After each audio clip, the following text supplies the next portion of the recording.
हर हर महादेव। नमस्कार सभी मित्रों, भाइयों, बहनों, सखी संबंधों, बंधुओं को मेरा प्रणाम। हमारे एस्ट्रोमन चैनल में स्वागत करता हूं आपका। आज ये जन्म कुंडली का विश्लेषण लेकर आया हूं। एक व्यक्ति हैं जो संपर्क में आए हमारे, तो उन्होंने जैसे वीडियोस के बारे में भी कहा उन्होंने कि सर मेरे भी कुंडली का विश्लेषण करें और भी वीडियो बनाएं।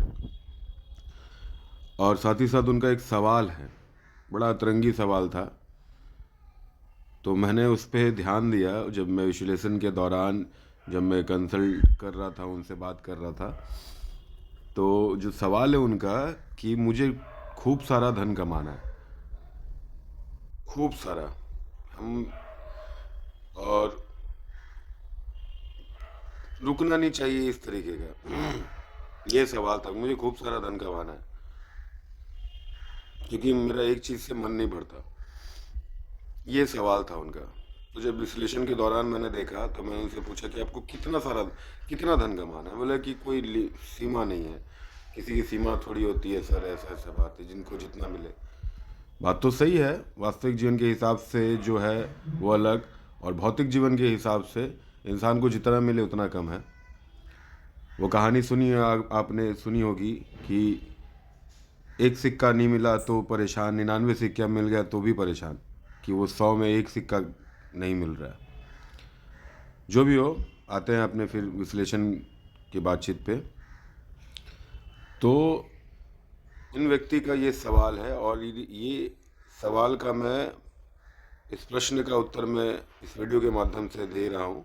कैसे उनसे मेरी बात हो चुकी है, तो उन्होंने कहा एक वीडियो मेरे भी कुंडली के ऊपर बनाए सर। तो ये क्या कारण है वो मैं बताना चाहता हूँ, ताकि आप भी ये चीज़ समझ पाएँ कि कैसे। देखिए, ये नवम भाव में, ये नवम स्थान है, नवम भाव में यहाँ देखिए राहु विराजमान है। ऐसे राहु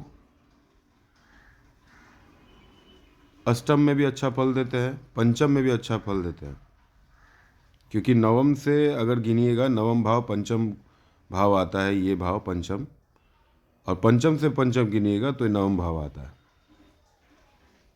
तो ये दोनों कनेक्टेड हैं, तो इसके कारण है, नवम हो गया भाग्य भाव और पंचम हो गया क्रिएटिविटी या फिर सट्टे बाज़ार, इन सब जगहों का घर, एडुकेशन का भी घर है, बुद्धि का भी घर है, ठीक है, खुद का दिमाग लगाने वाला घर है। तो ये दोनों कनेक्टेड हैं, नवम से नवम और पंचम से पंचम। और साथ ही साथ ये राहु को ओवरवेल्म्ड कौन कर दे रहा है, देखिए, ठीक उनके पीछे देखिए, अष्टम स्थान में शुक्र विराजमान है, बुध और सूर्य के साथ। तो शुक्र के बारे में ये कहा गया है कि वो जिस भी भाव में बैठते हैं उससे सामने वाले, मतलब आगे वाले भाव को वो अपने तेज से उसे वो मतलब उससे पावर बढ़ा देते हैं, उस भाव की पावर बढ़ा देते हैं, मतलब सपोर्ट देते हैं। इन शॉर्ट अगर बताएं तो, मतलब शुक्र जहाँ भी विराजमान हो वहाँ से सामने भाव को, उसके आगे वाले भाव को वो सपोर्ट देते हैं। तो ये एक अलग चीज़ होगी। और शुक्र और राहु में एक मित्रता, एक अच्छी संबंध है, और ऊपर से वृषभ राशि में ये राहु विराजमान है, और शुक्र की ही राशि है, शुक्र की ही राशि है वृषभ राशि, तो एक अलग पावर है। लेकिन साथ ही साथ जब मैं ये विश्लेषण के दौरान उनसे बातचीत कर रहा था, उनसे मैंने पूछा कि आप तो, मैं दशा महादशा सब कुछ चेक करने के वक्त मैं जब उनसे 2-3 सवाल पूछी, तो बोला कि इस बीच में तो आपने धन भी कमाया है, ये एक टाइम पीरियड था कि ऐसा हुआ? तो बोला हाँ सर हुआ था, मेरा 2020, 21, 19 से लेकर 21 तक बहुत अच्छा गया था। मैं लॉकडाउन के समय में भी बहुत अच्छा कमाया हूँ सर, सब कुछ है, मैंने कुछ प्रॉपर्टीज़ भी जमा की हैं।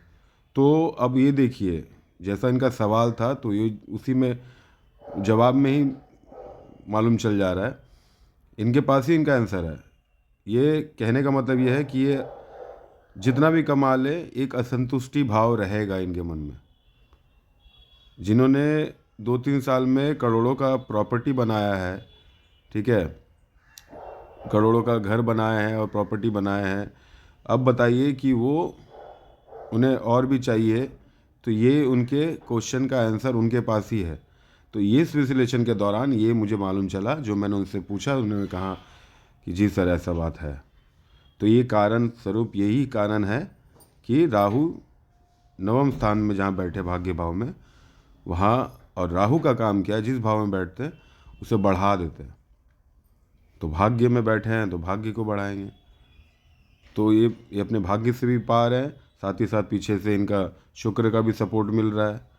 तो ये इनर कनेक्टेड है। तो ये कारण है।